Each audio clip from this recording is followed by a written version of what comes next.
சொக்கனுக்கு பக்கத்திலே சோடி என்று வந்தவளே நூல் புடவையில் ஒளிஞ்சுக்கிட்டு நினைச்ச தாளம் போடணுமே.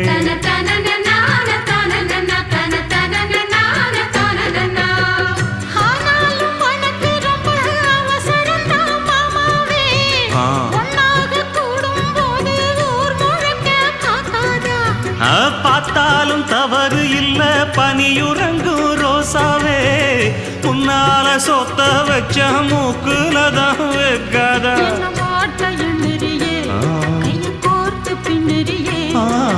பாட்ட பாடி பல விதமா சேட்ட பண்ணுறியே.